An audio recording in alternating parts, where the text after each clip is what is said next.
안녕하세요. 주식법사TV입니다. 자, 비오는 토요일 아침인데요. 여러분들 잘 보내고 계신가요? 자, 오늘은 5월 14일 금요일장 종목 리뷰 함께 하시고요. 다음 주 관심 종목에 대해서 같이 한번 살펴보도록 하겠습니다. 먼저 영상 보시기 전에 좋아요, 구독, 알림 버튼 부탁드립니다.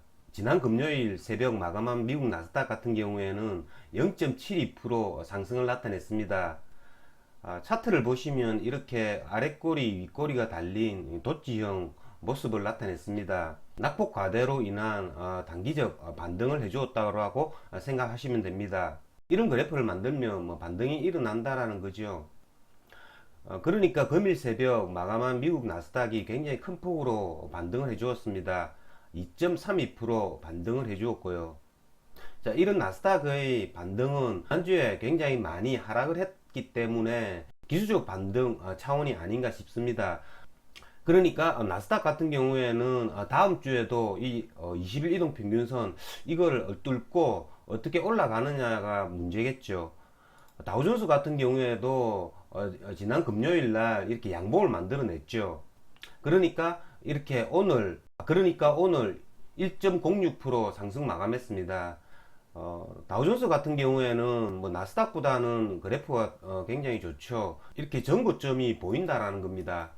그렇기 때문에 다음 주에는 나스닥의 20일 이동 평균선 돌파 여부, 그리고 다우존스의 전고점 돌파 여부, 그렇게 살펴보시면서 우리나라 장을 대응하면 될 것 같습니다. 자, 우리나라 코스피 차트도 이렇게 보시면 똑같죠. 3일 동안에 음봉을 만들다가 이렇게 양봉을 나타내는 모습. 자, 코스피도 고점까지 거리가 그다지 멀지 않죠. 고점이 3250포인트니까요.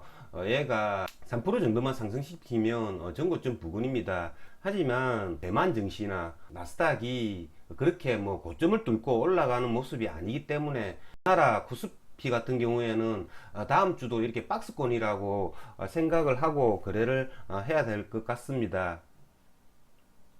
자, 그러면 종목 하나하나 보시면서 말씀드리겠습니다. 자, 금요일장에서 대부분의 종목들이 기술적 반등을 해주었죠. 자, 하지만 이렇게 보시면 조선주 철강주들이 종가로 보면 좋지는 않죠. 자, 제 같은 경우에는 지난 목요일 날 한국조선해양을 오버나잇을 했습니다. 시초가는 다른 종목들 거의 다가 비슷했습니다. IT 관련주들이 대부분 1%, 2% 상승을 해서 시작을 했고, 이런 조선 철강주들도 거의 1% 내외에서 시작을 했죠. 하지만 그 후의 모습들이 기술주들은 그 나름대로 힘을 좀 쓰는 반면에 이런 조선 철강주들은 하락을 나타내는 그런 모습을 보였습니다. 그래서 저 같은 경우에는 한국조선해양을 거의 한 시초가 부근에 매도를 했습니다. 결론적으로 따지보면 제가 매수했던 이 조선주를 잘못 매수했다라는 거죠. 그러니까 여러분들 착각을 하실 수가 있는데요. 이 주가가 반등을 해줄 때 그 섹터의 상승폭이 더 커야 된다라는 겁니다. 주가는 1% 내외로 상승을 하는데 조선 철강 섹터가 전체적으로 하락을 한다면 이건 그날 매수할 필요가 없는 거죠. 자, SK 하이닉스에 대해서 먼저 말씀을 드리자면요. 지난 목요일 방송에서 나스닥이 급락을 하지 않으면 SK 하이닉스, 셀트리온 이런 자리는 목요일장이 저점이 될 수밖에 없다라고 말씀을 드렸는데요. 이렇게 그래프가 하락을 하다가 짧은 양봉을 만들어 주면 여기가 저점 부분입니다. 하지만 이 SK 하이닉스 같은 경우에는 이 역배열 그래프죠. 역배열 그래프이기 때문에 제가 기술적 반등에서 다시 추세를 회복하기란 굉장히 많은 시간이 걸린다라는 거죠.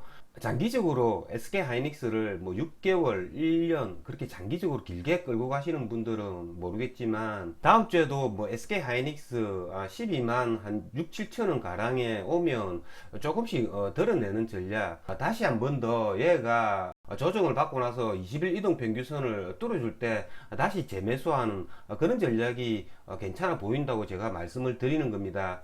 자, 셀트리온 역시 마찬가지입니다. 얘네들 같은 경우에는 저점을 확인하고 이렇게 올라오는 모습을 보이는 거죠. 지금 21선도 이렇게 아래로 내려왔습니다. 매물 저항 때는 이 부분이죠. 전저점 이 부분, 28만 한 5천 원 부분, 이런 부분이 굉장히 매물대가 많기 때문에 이런 부분에 왔을 때는 뭐 한번 조금 덜어내주고 다시 얘가 추세 상향 그래프를 만들 수 있는지를 보고 다시 재매수를 하는 게 괜찮다라는 겁니다. 지난 목요일 날 오버나잇 하는 종목 중에 가장 좋았던 종목 섹터가 그래서 코스닥 반도체 장비주들입니다. 뭐 한미 반도체, 원익 IPS 이런 애들이 굉장히 큰 상승을 줬죠. 자, 하이닉스는 너무 이렇게 거래량도 많이 터지고 무거운 주식이죠. 그러니까 이걸 보고 한미 반도체나 원익 IPS 이런 애들로 오버나잇 하는 전략이 이번 하락장에서는 제일 좋았던 것 같습니다. 하지만 이걸 맞추기란 굉장히 어렵죠. 자, 다음은 철강주들입니다. 자, 아까도 서두에도 말씀을 드렸다시피 이 철강주들 다음 주에 오늘 나스닥이 반등을 했기 때문에 다음 주 월요일도 뭐 철강주도 반등을 해주리라고는 예상이 드는데요. 혹시라도 다음 주에 뭐 이런 철강주들이 지난 금요일처럼 반등을 하지 못하고 다시 하락을 한다면 얘네들은 저점 매수 대상이 될 수 있다라는 거죠. 얘네들 20일 이동 평균선까지는 왔죠. 다음 주 월요일은 아마 얘네들이 반등을 해줄 겁니다. 하지만 얘네들이 반등을 하지 못하고 다시 한 번 더 또 하락을 한다면 제가 보기에는 이건 매수의 대상이 될 수 있다라는 거죠. 그때는 제가 말씀을 드린 대로 이 포스코나 현대제철, 동국제강, 포스코 강판 이런 애들 위주로 트레이딩을 하도록 하겠습니다. 조선주 역시 마찬가지입니다. 조선주 역시 철강주와 똑같은 모습을 나타낸다고 보시면 됩니다. 자, 다음은 삼성바이오로직스입니다. 자, 삼성바이오로직스 제가 지난 수요일 방송에서 이렇게 말씀을 드렸습니다. 삼성바이오로직스 냄새가 난다 라고 제가 말씀을 드렸는데요. 얘가 뭐 지난 금요일 날 굉장히 스토리가 많았습니다. 장전에 삼성바이오로직스가 국내 모더나 CMO 계약을 앞두고 있다라는 기사를 띄웠습니다. 그 다음에는 이 풍문에 대한 해명이라고 9시 22초에 띄웠죠. 여러분들도 다 아시다시피 확정된 바 없어. 지난번 화이자와 관련해 가지고 답변에서는 사실 무근이라고 떴죠. 하지만 이건 확정된 바 없음. 그러니까 확정된 바 없다라는 거는 이건 한다라는 거죠. 그로 말미암아 삼성바이오로직스가 이렇게 갭을 띄웠다가 그 다음에 확정된 바 없음이라는 공시로 이렇게 뭐 하락을 해줬다가 사람들이 살펴보니까 확정된 바 없다. 그거는 한다라는 이야기라고 생각이 드니까 다시 전고점을 뚫어주는 모습, 전고점을 뚫어주는 모습. 그러니까 종가가 9.47% 상승 마감한 겁니다. 자, 저 같은 경우에는 뭐 스림바이오만 하루종일 거래를 했습니다. 자, 제가 전일 영상에서 스림바이오에 대해서 말씀을 드렸죠. 정확하게 일치를 했습니다. 저 같은 경우에는 스림바이오를 3번 딱 정확하게 큰 거래를 했습니다. 첫 번째는 장전 시간에 매수를 했습니다. 지난 목요일 날 종가가 상한가를 갔지만 시간의 거래 물량을 맞았죠. 하지만 삼성바이오로직스가 모더나의 CMO 계약이라는 그 뉴스를 보고 아침 장전 시간 외에 물량을 매수했습니다. 시초가가 7% 상승 시작했습니다. 시초가를 한번 봐줬다가요, 이 시초가를 얘가 강하게 뚫고 가지 못하는 모습, 일단은 얘를 뭐 한 4~5% 정도 수익 내고 나왔습니다. 떨어질 때 일단은 수익 실현했고요. 왜냐하면 이건 뭐 시간에 매수를 했기 때문에 거의 뭐 공짜나 맛 다름이 없죠. 그 다음부터가 문제입니다. 그 다음부터 삼성바이오로직스 아까 그런 공시를 봤죠. 그 공시를 보고 저는 그 공시 해석을 이건 모더나와 CMO 계약을 한다라고 받아들였습니다. 하지만 얘가 하락을 했죠. 그리고 제가 목요일날 방송에서 말씀을 드렸죠. 그건 전 고점 부근이죠. 18,500원과 18,000원 이 사이에 매수를 하면 뭐 얘네는 오버나잇도 가능하다라고 제가 말씀을 드린 바 있습니다. 그래서 저는 요 부분에서 일단 매수를 했습니다. 18,500원, 600원 요 부분에서 매수를 해가지고요. 얘를 뭐 오버나잇까지 들고 간다라고 생각을 했습니다. 삼성바이오로직스가 이 모더나와 CMO 계약 이건 거의 다 뭐 체결이 됐다라고 생각이 들었고요. 언제 발표를 띄우냐의 문제 라고 생각을 했습니다. 결론적으로 말씀을 드린다면 얘네들이 상한가까지 이렇게 붙을 줄은 몰랐습니다. 저 같은 경우에는 얘를 뭐 10% 정도 10% 정도 수익 실현하고 나왔습니다. 이게 잘못됐다라는 거죠. 저는 일단 얘를 이 부분에 매도를 하고 이 부분에 매도를 하고 다시 종가에 매수를 해가지고 오버나잇 하는 전략을 세우려고 했는데요. 얘가 이렇게까지 상승을 해줄 줄은 몰랐고요. 다시 한 번 더 얘가 상한가를 붙는 모습을 보고 얘가 다시 상한가 마지막에 붙는 순간에 매수를 했습니다. 어쨌든 뭐 스림바이오 얘 같은 경우에는 그러니까 수익은 냈지만 굉장히 아쉽습니다. 제가 이 매도했던 부분을 매도를 하는 게 아니라 추가 매수를 했었어야 되는 자리였죠. 다음 주에도 이 삼성바이오, 스림바이오 얘들 같은 경우에는 모더나와의 CMO 계약은 거의 체결된 것 같고요.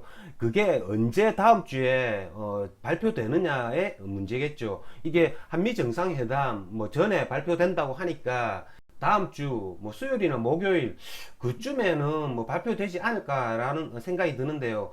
얘네들은 발표가 났을 때는 뭐 재료 소멸 차원에서 거래는 해서는 안 됩니다. 하지만 발표가 나기 전에 얘네들이 뭐 조정을 받거나 라고 한다면 충분히 다음 주에도 단타는 가능하리라 라고 생각이 듭니다. 제가 자랑이 아니라 제가 일주일에 몇 번씩은 그 전날 다음날 움직이는 이런 애들 뭐 가격까지 제수해 주는 경우가 많습니다. 이렇게 가격까지 제수해 준다라는 거는 제가 항상 말씀을 드리죠.